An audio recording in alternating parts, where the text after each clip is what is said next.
Hi there, and welcome to Rock Your Block. I'm Tia Young, your host. Our guest today is a scholar with a very impressive curricula vitae. He provides services to Fortune 500 corporations, foreign governments, national government agencies, parastatals, associations, health and mental health systems, and the list just goes on and on. He currently serves as executive director of his firm, Nichols and Associates, Inc. His sole commitment to his clients is to help organizations achieve systemic congruence through cultural competence. Please join me in welcoming the esteemed Dr. Edwin J. Nichols. Dr. Nichols, how are you? Fine. And welcome. Thank you very much for inviting me. I'm so glad you could come. Folks, I've got to tell you that my 89-year-old mother and my sister and myself visited Dr. Nichols in his home about 2 months ago, and he had to literally almost put us out. We were just so engaged and so interested in his life and the history. I know we won't have time to share everything today, but I know that you're going to enjoy this special. So let's just start out, Dr. Nichols, with give us a little history lesson about your life and about your work. Okay, well, I am a native Detroiter. Detroit, Michigan is my home. We're in Detroit for a long, long time. My mother graduated high school there in 1924 from Cass Tech, which is kind of a landmark there in the Detroit area.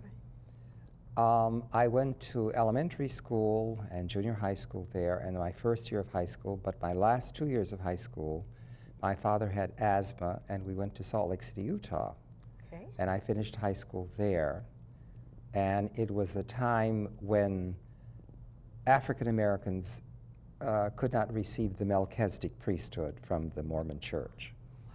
So, and I was, of the 3 high schools in Salt Lake at that time, I'm a graduate of East High, and I was the only black in the school. In the entire school? In the entire school, the only one they ever had.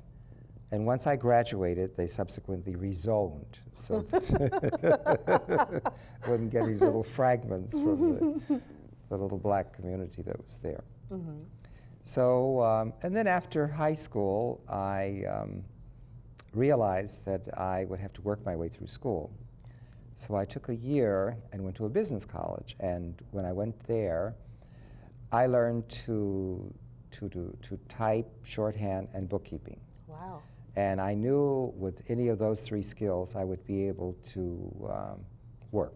Then I started college, and then I joined the Michigan National Guard to defend the sovereign state of Michigan against all aggressors, Mississippi, Alabama, Georgia, places that could really do major damage to Michigan.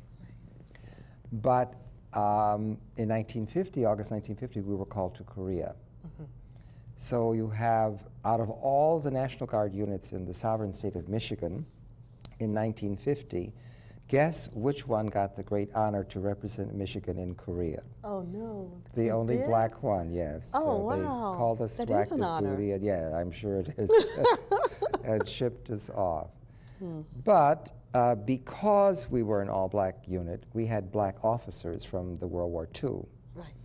And Truman had already introduced the ruling to forcing an executive order to insist that the military be integrated. What they did was they kept us as a segregated unit, and they wanted to ship us overseas as a segregated unit, and physically put us on the ship twice to be shipped. How do you put someone on a ship twice? You take a whole battalion of several hundred men, and you march them onto the ship. And just as soon as they marched us on, the word got back to Washington, D.C. that they were shipping us as a black unit, and Truman had them take us off. So he marched us all back, and having done that twice and not succeeded, they changed us into a training unit. And what that was the South had, and every state had a quota of how many men they'd have to send. Right. And what the South did was to fill their quota primarily with black men. So you had a large number of black men coming that had to be trained, so they trained them in our black battalion and then integrated them into white units when they went into Korea. Now the reason we didn't go is because we had black officers. We had a lieutenant colonel, we had majors, captains, and lieutenants. Now what that would have done is it would have placed black officers over white troops in combat for the first time in American history, and we didn't know who would kill whom.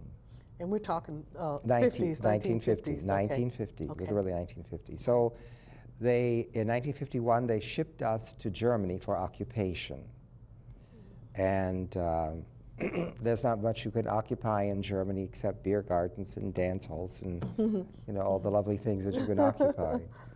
So it was an interesting experience, but nonetheless we maintained our proficiency as a combat engineer unit. And the way we did it was to do projects for German communities that entailed our skills as combat engineers. So a small mountain community wanted a soccer field. Well, our officers interpreted that as building on the side of this mountain an airplane strip. Okay. So they leveled it and had it large enough for an airplane to land and take off. Well, if you have that much of an area, then you can build a soccer field. Right. And a record that was set in 1951 was our combat engineer battalion on a Sunday built a treadway bridge across the Rhine River. And the record that we set in 1951 still stands today. Wow. No one has That's built. amazing. They have not built the bridge across that river as fast as we built it. Wow. Now the point that I'm making there is that had our officers been able to go to Korea with the skills that they had, integrated into white units, but still very skilled, Right. how many people could have been saved had you had men with the capacity to lead and to do construction, to get people across rivers and bridges and whatever had to be done to be efficient. Right. So after that point, the Army made a decision that they would have to begin to integrate, and the integration moved rapidly from that point on. Right. I remember my dad was in the Korean War as well, but our parents were separated, so I didn't get very much information. history of that. I know that he was wounded Yeah. in the service, and I knew about that, but I didn't get a chance to get very much history. Well, from if he him. went through Fort Lewis, Washington, our unit trained him. If he were in there, if he's in the unit from 50 to 51, then our unit would have trained Would him have done for the his training for overseas them. training. Now, did he come from a southern state? He would have been coming from, at the time, from Indiana.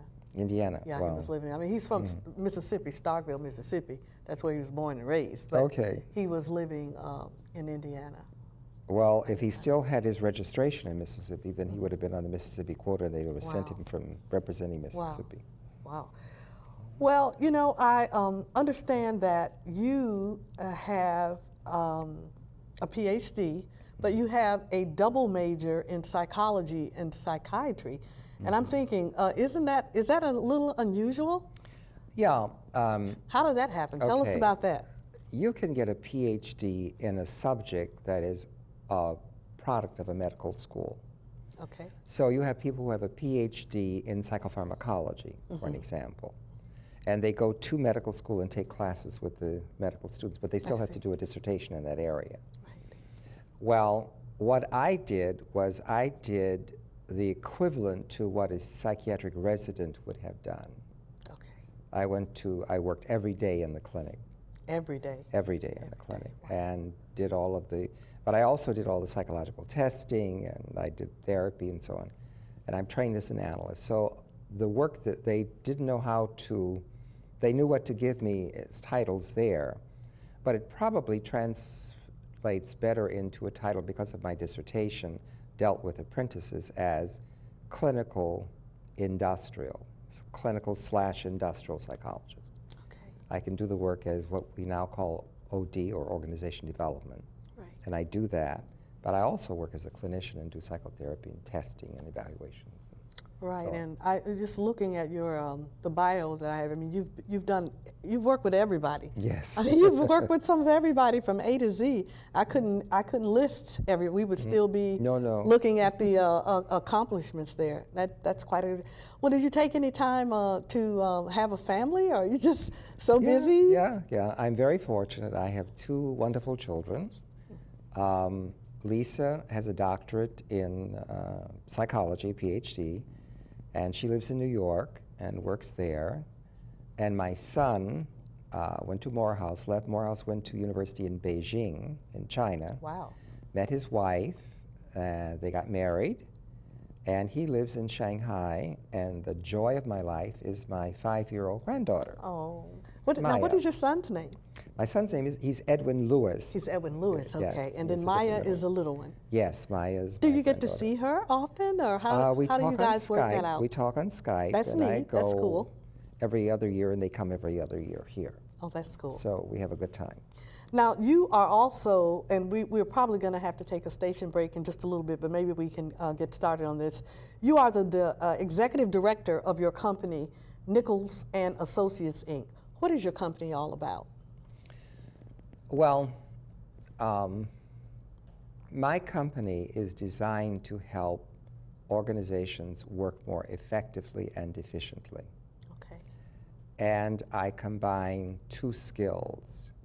One is, how do you structurally get an organization to change so that it's productive, it's cost effective, and cost beneficial? Right. So that comes under the heading of systems, and you're using systems and systems analysis. Okay. So you don't want systems to just be parallel. Like if you have a Department A and a Department B, sometimes they merge the two departments and they expect something significant to come out of it. But in a very short time, they have a duplication of effort. That's right. You see? That's right. And then you fire people, and you often find out you fired the wrong ones. Okay? So instead of being confluent, that is coming together and flowing in the same line, you want them to be congruent, which means to be in agreement with each other. So all the systems are in agreement with each other. Wow. And that's the important part. But you can only accomplish this if your managerial and your leadership in the organization is culturally competent. Competent to do that. Yes. Well, Dr. Nichols, it's time for a short break, but we'll be right back with Dr. Edwin J. Nichols, Director of Nichols and Associates. Don't touch that dial. Joe. Stevens. Eric, over here. I'll take him right there. All right, take care. You, over here.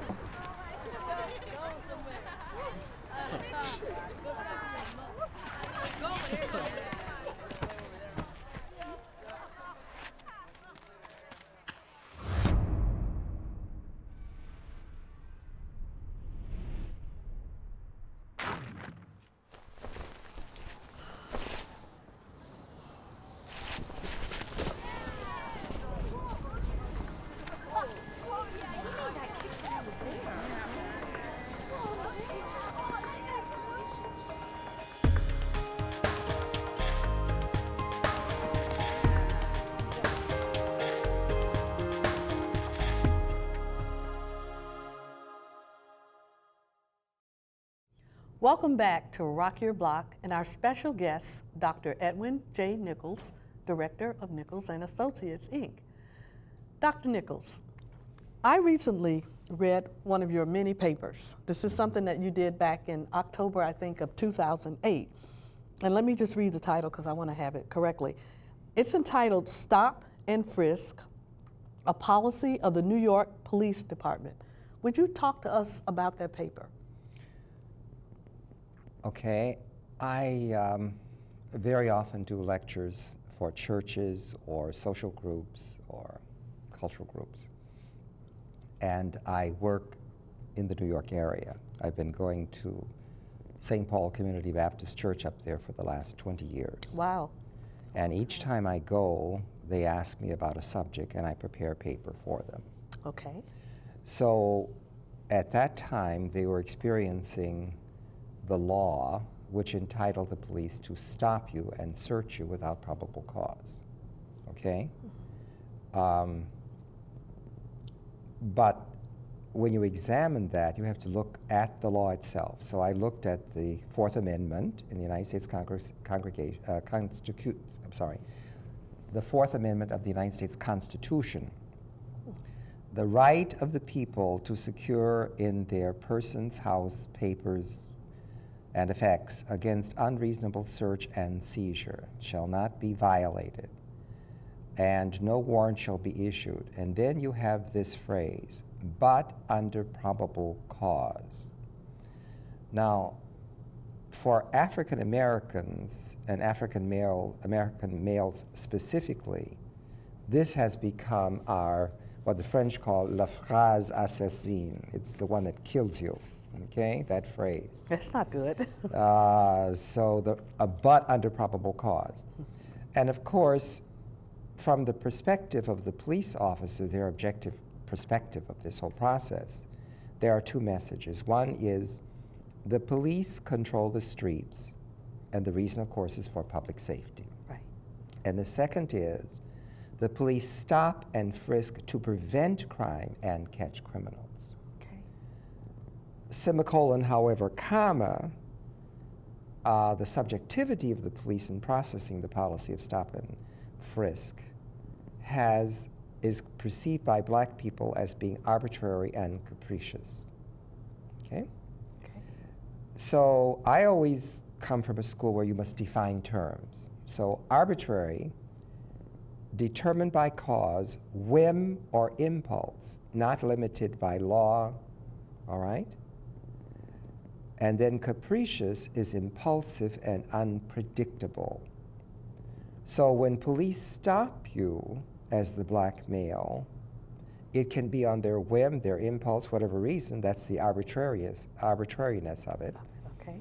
And the fact that it's impulsive and unpredictable, what are they going to do? That's the capriciousness of it. Now, so when it happens, then black men, when you go into the data over the last years of how many African American males in New York have been stopped and frisked, they have the tally of it. But that number is greater than the African American male population in the same area. Mm. So it means that many people have been stopped 2 or 3 times. Right. You see what I'm saying? Right. So it really is an encroachment upon the humanity of another group of people. Now, because it is arbitrary and capricious, blacks have in our own sort of vernacular expression is, well, why would they stop you and frisk you? And the answer is just what we say when the police pull you over and you're driving. Why? Because while I was driving black, okay? Okay. See? So it's while I was being black out on the street, they just stopped me and frisked me. But we have to examine what are the ramifications of that, philosophically and psychologically. Philosophically, many in the black community have come to accept the concept that the essence of blackness in the eyes of white people connotes the bad or the other. Right. Okay? So if I make you philosophically the other, then I refer to you as it, and you've lost your humanity. Okay. Okay? You're the other. I'm the other. Okay. A non-person. That's right, a Kinda. non-person. You're not human. And so you can do things to an it. So what has happened is the humanity of the African American male he's been dehumanized to an it. So he can stop it on the street and search it and do whatever you want to because there's no humanity there. Okay? Okay. Now, the vehicle by which this is ingrained in our society, and Harvard has done extensive studies, and they have all kinds of things that tell you about the unconscious in people and how they have their racist things and so on. But the question is, how does this get into the psyche? Well, in Western culture, we primarily use dichotomous logic. There's nothing wrong with dichotomous logic. You can have plus or minus, yes or no, A or B, 0 or 1. It's binary. But the crime when you make it an ism, and that is, you pervert the dichotomous logic and you give qualifications for it that says that one group is good and one is bad, Okay. that one is male and one is female, that one is white and one is black. So if the good is white and male, the bad is black and female. And then you develop characteristics in terms of that dichotomy. And you act on it. And that's the travesty. And that forms an ism. That forms an ism. The ism. That forms an ism, sexism, racism, Right. anti-Semitism. So these isms are formed. And that's the philosophy behind what's going on. Okay? So you can see blacks as shiftless and lazy. You can see them as criminal and drug addicts.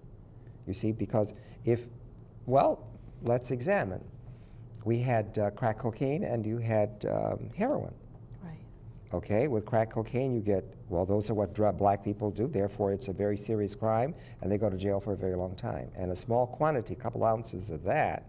20 years to Yes, life. as opposed to a whole kilo of cocaine, which whites have. You see what I'm saying? So the inequity of the law is there, and only recently are they beginning to look at that. So it's like one is the street drug and the other is a corporate type Yeah, drug? yeah, Or it's one that's more frequently used by Frequently used, whites because right. they have the money to pay for the pure for cocaine. the pure cocaine, right. Okay, or pure heroin. All right, now, there are psychological things that go along with this. And the concept about blackness in the psyche of whites, and some blacks, because we're part of the same culture, in Western culture, is that there's a deficit in blackness. It's something evil about it or wrong. And the best way to get an understanding of this is just to go to your dictionary and look up the word white and see how many definitions. Pure, virtuous, all of these things connote whiteness. Okay? Just the language. Then when you look up black, you see sinister and evil and bad, and all those connotations are given. And that's a part of our Western culture. That's true. I never thought of it in So, that way. so just coming to an exercise, simple exercise, go to the dictionary, look the two words up and see what you see. So what happens when a society imprints you in that way? Then you get what are called microaggressions. Microaggressions say that it's like the pinprick or the dagger stabbing.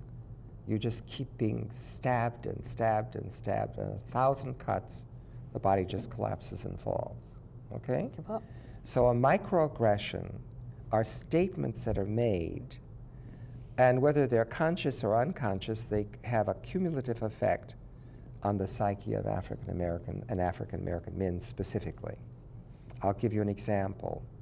As a black male, when you get on the elevator, the white woman will clutch her purse, like you want her purse.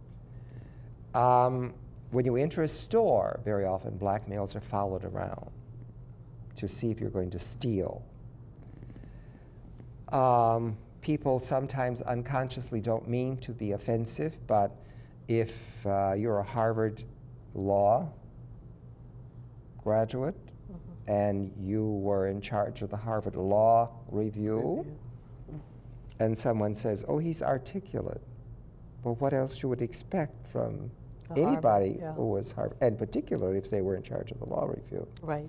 Now, it wasn't meant to offend when the Vice President of the United States said that about the President of the United States, but it was offensive. So you can do things consciously and unconsciously Yes. at the same time almost? And they're always, they're cumulative acts, Okay. you see.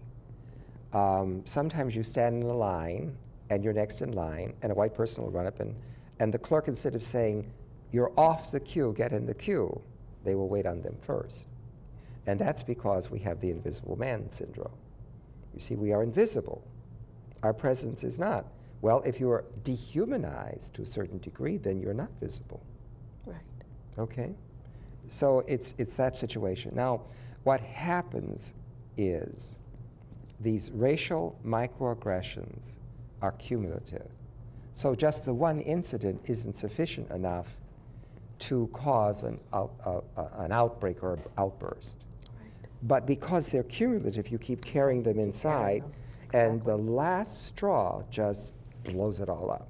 I could accidentally bump into you. Yeah, oh, and then that will but just, that's the last straw, because Yeah. I'm not taking any more of this today or Right. this week, okay? Now, when we get back to the young black male that is stopped and frisked by the police, there's a series of psychological emasculations that he experiences. One is fear, 2 is powerlessness, 3 is humiliation, and 4 is anger. These are the 4.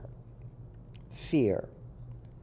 Am I going to be hurt or killed by this police officer? Will the police plant evidence on me just to justify their behavior? Then there's the collective unconscious memory of a young man who's being stopped because we have in our history lynching and castration. Right.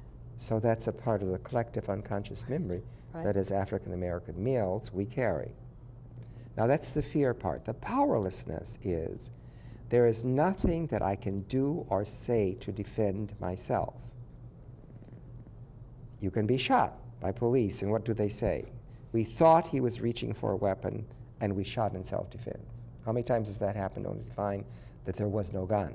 Right. That has happened a lot. Okay. And Dr. Nichols, you're going to have to come back. I mean, Okay.